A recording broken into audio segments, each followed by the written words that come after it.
hello सेवा नमस्ते म चाहिँ कञ्चन राय कविता म अहिले घरमा छु यो चाहिँ मेरो दिदीको कान्छा छोरा है अनि गर्नुपर्छ नि फोटो नखिच्ने भिडियोमा बनाएको त अनि तपाईहरुलाई स्वागत छ रुन्ची भ्लगमा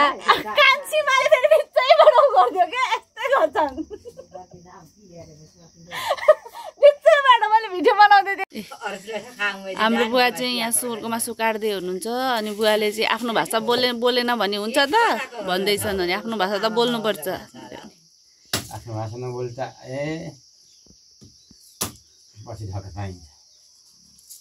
पछि धक्का पाइन्छ रे दुःख पाइन्छ रे आफ्नो भाषा बोल्नुपर्छ रे हाम्रो बुवाले भन्नुभएको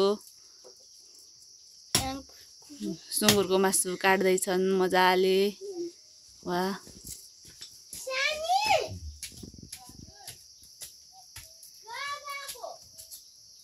अनि मलाई त राम्रोसँग बोल्नै आउँदैन त बाउ आफ्नो भाषा पनि पहिले त बोल्थ्यो अनि अहिले त बिर्सिसक्यो त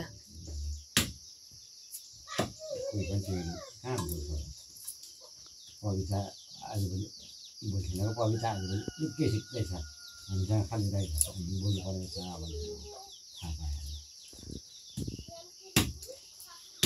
हाम्रो चाहिँ गाउँघरको चुल्हा यस्तै हुन्छ किचन सहर बजारको जस्तो राम्रो हुँदैन यस्तै हो हामी त गाउँघरमा हुर्केको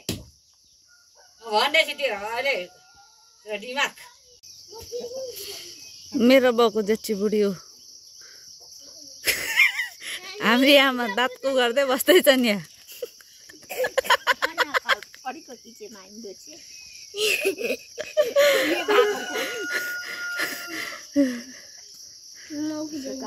अनि छोरी काठमाडौँदेखि आएकोमा खुसी लाग्दैन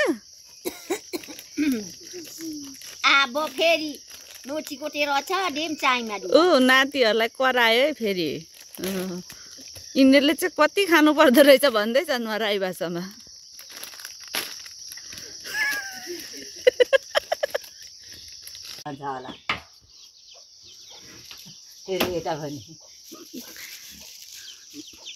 आम्माम्पा चाहिँ डेम खैसाको रहेछ हो भन्छ तेरो यावाचीले भन्दैछन् मेरो बाउमा त्यति नराम्रो छन् त यस्तो राम्रो छन् अनि ऊ सेतै बुलु खाइयुचीको भन्दैछन् सेतै बुलु खाइयुचीको भन्दा सेतै फुली गएको छन् भनेर भने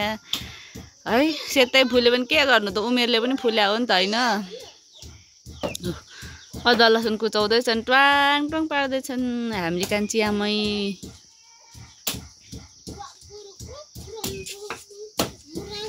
सुँगुरको मासु मिठो कि कुखुराको मासु मिठो